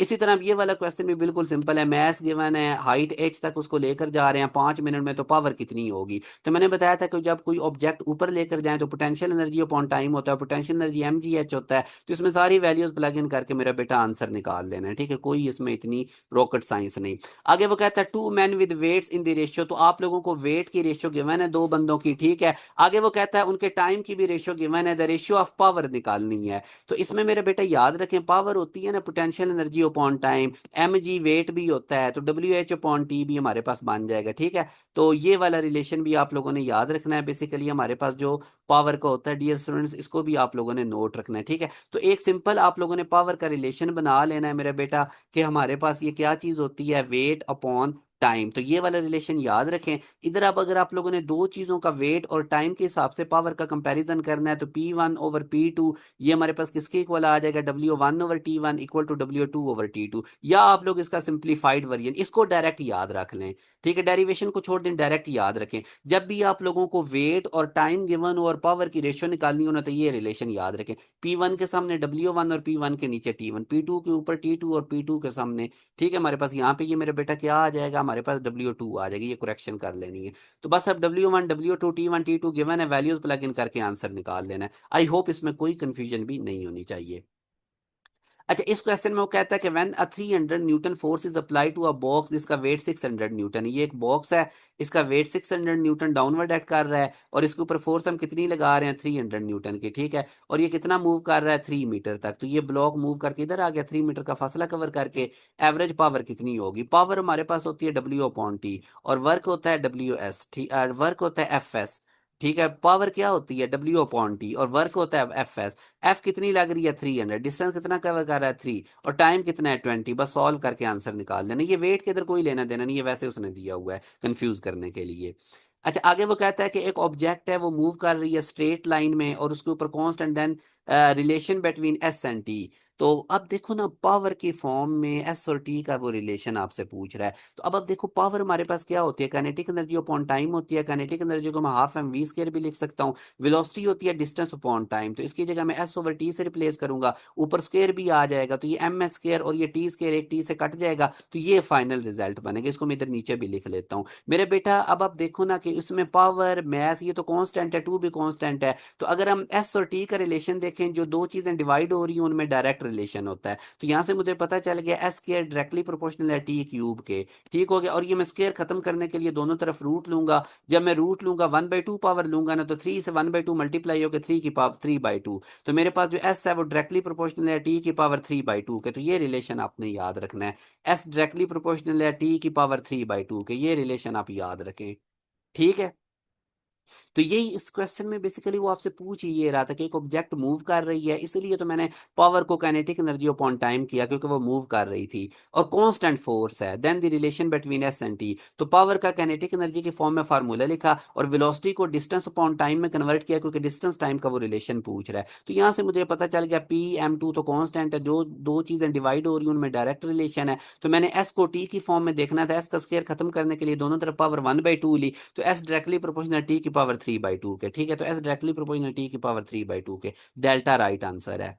अच्छा मेरे बेटा, आगे आप लोगों ने याद रखना है कि हमने work done against friction is dissipated as heat in the environment. जब भी आप वर्क कर रहे होते हैं, एक ऑब्जेक्ट ऊपर से नीचे की तरफ आ रही है, तो वो फ्रिक्शन के अगेंस्ट वर्क कर रही है, तो वो हीट की फॉर्म में इन्वायरमेंट में जाया हो जाता है। ठीक है, तो एनर्जी को याद रखें ना, तो हम डिस्ट्रॉय कर सकते हैं, सिर्फ और सिर्फ एनर्जी एक फॉर्म से दूसरी फॉर्म में कन्वर्ट होती है, एनर्जी जाया नहीं होती। जैसे आप वर्क आप कर रहे हैं ना, फॉर एग्जाम्पल ऊपर 10 जूल पोटेंशियल एनर्जी थी, नीचे आके हम देखते हैं तो वो 8 जूल काइनेटिक एनर्जी बनी है, बाकी किधर गई, तो वो जो 2 जूल थी वो फ्रिक्शन के अगेंस्ट वर्क करते हुए हीट में या इस तरह करके लॉस हो गई है। तो मतलब नीचे तक भी 10 ही थी, दो उधर वेस्ट हो गई है, हीट वगैरह में कन्वर्ट हो रही है। तो एनर्जी जाया नहीं होती, एक फॉर्म से दूसरी फॉर्म में कन्वर्ट हो जाती है। ठीक है, जिस तरह कप की एग्जांपल आपने पढ़ी थी, स्टार्ट में पोटेंशियल एनर्जी होती है टॉप पे, नीचे आते हुए काइनेटिक एनर्जी ग्राउंड पे स्ट्राइक करता है तो वो हीट साउंड में कन्वर्ट हो जाती है। ठीक हो गया, मगर टोटल एनर्जी हमेशा कांस्टेंट रहती है।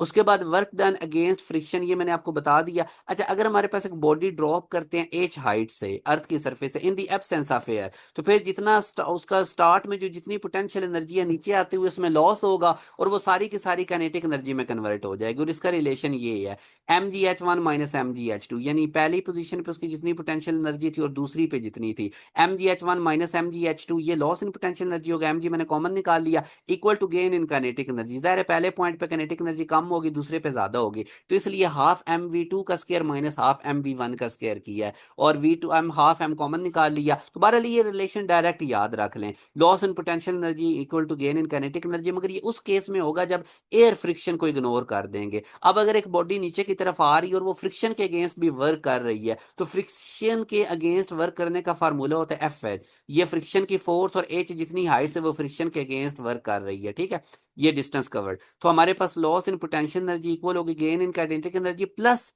Work done against friction. तो ये बेटा दो रिलेशंस आप याद रखने हैं आप लोगों ने।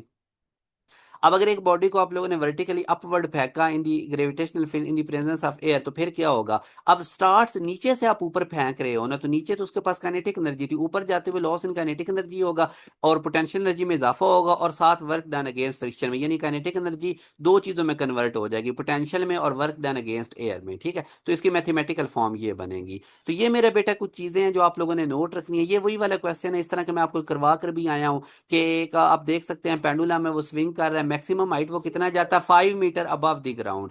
Then the swing passes through the mean position which is 2 metre above the ground, its velocity is approximately।